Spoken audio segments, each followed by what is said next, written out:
part one of a conversation with radio host Mike Kelly.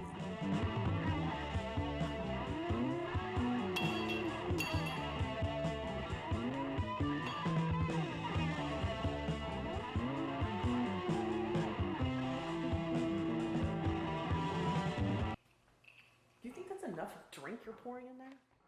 Okay. All right. So what are we doing? Well, we're just chatting. We're having a conversation. We're talking about things. You know what I mean? A drink?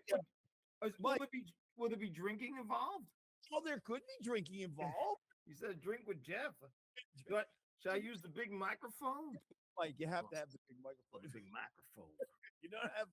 If you don't have the big microphone, it's just not worth doing. People look at you and they go, "We don't know what he's doing. He doesn't have the big microphone." Hang on. I'll give you the whole DJ look. Hang on a second. Try to go with the big microphone. All right. Oh, yeah. Now we're ready to go. That's critical. That's critical. If you don't have the big microphone and the headphones, Yeah, this is why even do it? this is it. This is it. Hello, everybody. Anyway, so what's going on? Not much. How are you holding up there, bud? How you doing? Everything's good. The iHeart had a little house cleaning. It was a big house. Big house, big broom. Big, Had a big so if you don't know the story, iHeart decided to come in and clean house. I worked in the station in Allentown, and they literally came in and just said, "You're all gone." Now hold on. You have to tell the story. You have to tell the story about walking down the hallway and what happened.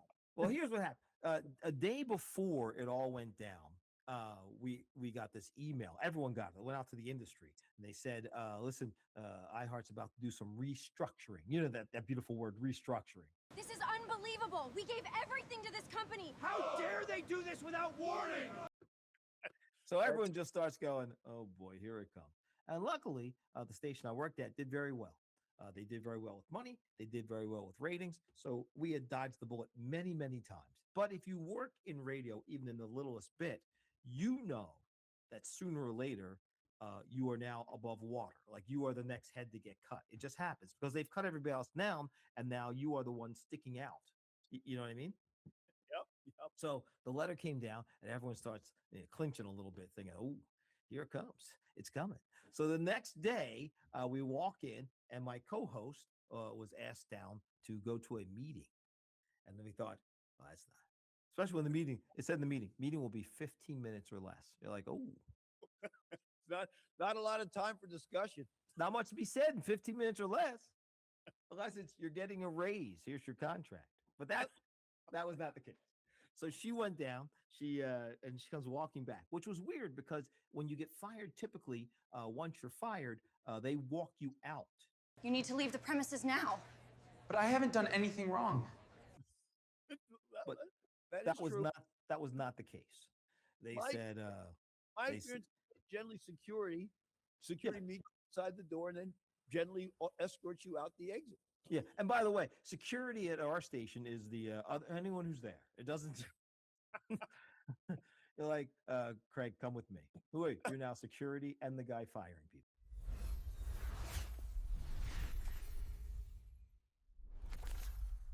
Okay, I'll do that. So this poor guy, she comes back. She says, "They let me go." I said, "Oh, I'm sorry to hear that." She goes, "Yeah," and I gave her a hug and we talked. She goes, "Yeah, I knew it was coming. I'm really sorry. Thank you for everything. It was great." And then she walked out. And then as soon as she walked out, the same guy that walked her down now walked in on me, and he said, "Can we talk to you down in the conference room?" And I said, "Oh," and I'm thinking we're going to talk about how I'm going to do the show by myself. Well, that's a logical conclusion. Makes sense. Yeah, right. And then I said, "Oh, wait a minute. Am I getting fired?" And he said, "We have to talk down in the conference room." Now, that's not usually the response that's going to be a positive one. So I followed it up with, "Should I bring my headphones?" And in the radio world, if they tell you to bring your headphones, you're going out the door. So he goes, "Yeah, you might as well bring the headphones." Bring I'm the like, head- I'm getting fired. Well, that's it. The end of an era. Now, I must preface this because I said this a long time ago to everyone in the building. I said, if I get fired, I'm going to run down the hall yelling, "You're never going to take me alive." So as we're walking down the hallway, I turn to Craig and I go, "Listen, how's your day going?" He goes, "Well, it's not as best as I would like. I wish I was doing something else." And I turned to him and looked him in the eye and I said, You'll never take me alive! and I just ran down the hallway. And then I outran him and he couldn't find me. And I was just running around the halls in the building talking to everyone. I thought it was fantastic. The only regret I have is I didn't record it because I should have recorded that, but I did not. So I ran down the one hallway, up the other hallway, ran into this girl standing in the middle of the hallway.